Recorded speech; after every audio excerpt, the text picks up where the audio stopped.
Hi guys, and welcome back. Today I am working on a watercolor painting and she's going to be a circle, which I love. I love working on the circle panels. They're just like, they feel like a window to the world that I'm painting rather than like I'm creating a painting or creating a thing that's very separated and stagnant. It just feels like there's this world happening behind it and we're looking through a little peephole at it. I love it. I really do. I want to do more of them, but anyways, today I wanted to talk a bit about working on paintings that matter, that mean something to me or you as the artist. I have been looking at my work lately and realizing that the ones that I really love and feel attached to and I'm proud of and I want it to be part of my portfolio, that body of work that I can look at and say, that's me, that's what I've made. Those paintings are a lot fewer and farther between than I would like. There are a lot of paintings in the middle that at the time they felt fine, like they were checking off the things that they needed to and they were good enough. The execution was on par with the ones that I loved, but there was a missing component there and I wasn't quite sure what it was. Yeah, so I really want to fix that. I want more of my paintings to hit that mark, to feel very personal and like it is saying something meaningful. If it means something to me, I know without a doubt it comes across to the viewer, to someone else who's looking at it. It's going to feel like it's saying something. And all of the paintings that I have felt really, really attached to, that I felt like I put more of my soul and my emotions and my thoughts into, those are the paintings that people like the best. And I love that. That is very encouraging. It just means that I need to figure out how to actually put that into my paintings. Oh, and I do have this original painting up at my shop right now. So if you'd like to own the original, there's a link in the description that'll take you over there. And if you would like a print of her, she is available at my shop, which has been a really long time since I've added a new print over there. So I'm excited to do that. There's a link down in the description again for both the print and the original.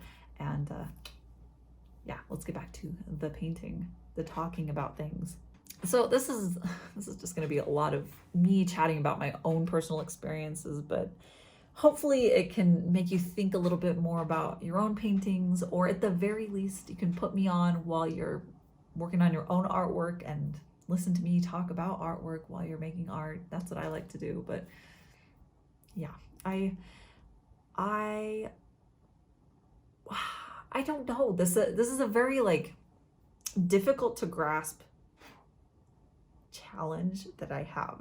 And I think it's difficult for me to diagnose exactly how to move forward and to fix this problem, because I will create paintings that feel like they have those like elements, like visual elements that I love painting.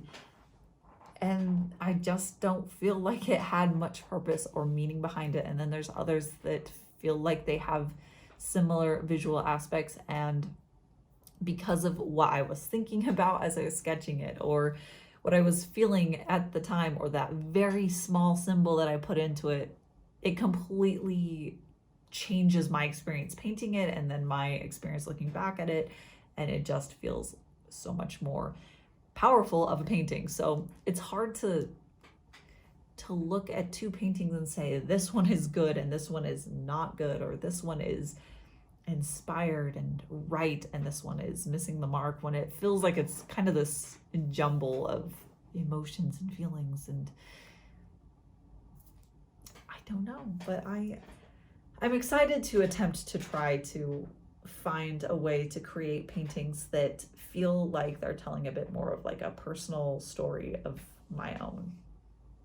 And there's some things that I've been thinking about as far as like themes that when I think about them and put them into my artwork, they feel like they resonate with me much more. And one of those themes is Memento Mori.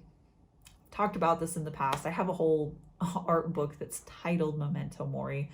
So it's nothing new or novel, of course, because I love revisiting it, but it's the concept of remember that you will die. And basically it's a remember to have gratitude and to be in the moment as you are living, because there is an end to that. And it is much more meaningful and complex and far more insightful and inspiring. It has many, many facets for many, many different people, this concept. So that was a very, very simple explanation of it. So if you're interested, if you're curious, I highly recommend that you just do some more research on Memento Mori, on the way that it has been touched on in many different cultures and different people. And it's a big world of inspiration, but it is something that outside of art I think about often as well. And I find that sums up really beautifully what I want to put in my artwork. I am really drawn to the concepts and the themes that are dark, that are reminiscent of death, honestly. So like bones, and for me moths feel that way because they are so short-lived, and for several other reasons. But yeah, I'm drawn to those darker elements, but I want to portray them in a way that feels very hopeful. And yeah, hopeful is like the word for it. So I've been thinking, like, how can I define what are the key elements that I'm fascinated by, that if I am creating a painting around this framework, it will very probably turn into something that, at least on the conceptual level, I'll be excited about. And that phrase, Memento Mori, is like the perfect little phrase that if I hold that up and compare it to every single painting that I create, and I say, does that reflect how I feel about this? I think I'll get a lot closer to what I'm hoping to achieve with my paintings. So in line with me wanting to do a better job with making meaningful artwork for myself, I'm looking for more visual elements that I can explore, that can tell what I want it to tell. And flowers are one of them. Flowers are historically very closely tied to Memento Mori, and I love them. I love painting them in the past. I'd love to paint them more. I find the concept of flower language absolutely fascinating. I love that a secret message or emotion or concept can be told to someone through the flowers that are presented. I think that is just such a fascinating romantic concept, and I love it. And I love the idea of putting that into artwork, having flowers that represent a theme and then putting it into a painting that revolves around that, or having flowers that help explain and extrapolate from the things that I've already put in. So I want to research more about flowers and their meanings and the origins of their meanings, and then incorporate them into my paintings. So the one that I'm working on today, she has a poppy in her hair, and you can look that up if you want, what the meaning is for poppies, but it's perfectly aligned with the emotion that I was wanting to put into this painting. So I'm almost done with this painting, and it's just not quite right. And this happens often at this phase in the painting where it's almost done, but it's still missing some of those finalizing details. And sometimes there's like contrast issues where I need to just make something a little bit darker or add some highlights, and then it pops and it works. So that's not unusual to get to this point and to look at it and not know what I need to do to it. But right now, I think the biggest issue is her face looks really vacant. Her expression just feels unspecific and like she's not really focused. And in the sketch and the value study specifically, I really liked how her expression came across. It's a very soft sadness that I wanted to portray. So yeah, I went back to the drawing board to look at what I had done originally, to try to look for those very subtle differences that didn't come through in the final so far, so I can try to tweak it. So I see a few things that are very slightly off, but with expressions, I think it doesn't take much to make that expression not come through the way that we intended. Anyways, So I'm going to hopefully tighten up some of these details so that it does have that feeling that I want in this painting. So we'll see if that works out. So really quickly, this is where it's at now, basically. And yeah, it just looks like she's looking up, not really very focused, but this is the value study that I had, and it does feel like there's a lot more emotion to it. And part of it too is that she does have actual tears, which will be added, but it's definitely more than that, I think. So let's talk a bit about the technical creating side of this painting. So I got to the point where everything had been painted, it was basically done, and it was missing stuff. That it is so normal for my painting that is just a step that I know will always happen. I'll get to the point where everything is there and done, but it just feels like it's missing the mark. And I had a professor in college who said that it was the stars and the dots.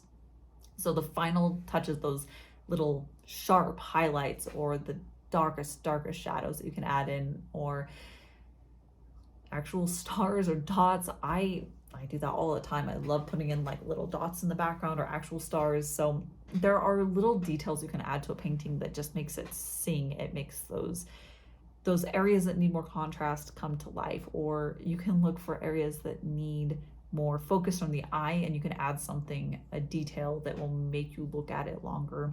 There's just all sorts of things like that can come at this phase that can just make that painting feel complete and right. And with this one, I got to that point and I did not know what it needed. I couldn't figure it out. It felt a little lackluster, but I didn't know what it was.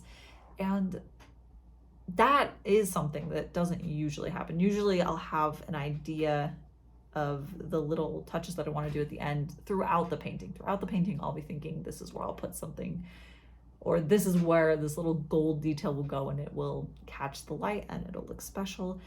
And I was kind of stumped with this one. I actually had to set it down for a couple of days and come back to it later to look at it with fresh eyes. And that was actually surprisingly the answer that I needed. When I looked at it again, it felt much closer to finish than I thought it was. It felt more in the realm of where I usually am at that phase, which is just adding those really bright, sharp highlights in and some little dots in the background. I don't know what it was about this painting. I think it was just one of the ones that I needed a little separation from. I'd been really immersed in it for the last couple of days when I was working on it, and sometimes I just need to step away from it. So that was helpful, that was nice. And sometimes really that is the answer. When you're stumped at what a painting needs, you do need to just walk away so you can look at it with fresh eyes, or look at it in a mirror. I found that helps, but honestly I'd say do both. I am happy with this painting though. I'm happy with how she turned out. I wouldn't say it's my favorite, but it feels very much like I'm on the right path for painting from a source that feels more inspiring, and then I feel happier with the outcome. I actually feel like it was worth painting. So that is hopeful and exciting. I think I mentioned maybe that I was working on 2 sketches at the same time for this circle panel. And I think that I like the idea of continuing the other one so that it feels a little bit in line with this one. So it will definitely have flowers. I don't know what, maybe more poppies. That would really tie them together very well. It does have like more of a full body character within it. It's from like right above the knee up. Not that really matters. I am excited about it though. I like the gesture in her body. I'm gonna work on it and just roll the energy and the excitement that I have from this one into the next one. And I do actually feel very excited about this one. I feel like I achieved what I was looking for achieving. looking to achieve with my painting. That's Hazel, by the way. She likes to stay up there and come and step on my paints. But that is it for today. So yeah, thank you guys so much for watching, and I will be back again with some more painting, and it will probably be a different one from the next circle one in the series. I don't know what yet, but I'm very inspired and excited to work on the next painting. So yes, I can't wait to show you what I have been working on or will be working on in the future. And thank you guys so much for watching, and I'll see you next time. Oh, I almost forgot. This original painting is actually available at my shop. So if you'd like the original painting, you can get her, and she is a print over at my shop. It's been a really long time since I've added a print over there. So yes, there is a link to both down in the description if you want to go check it out. Now that is officially it. So thank you guys so much for watching. Thank you all my patrons for being amazing. There's a link to my Patreon down below, and I'll see you guys next time.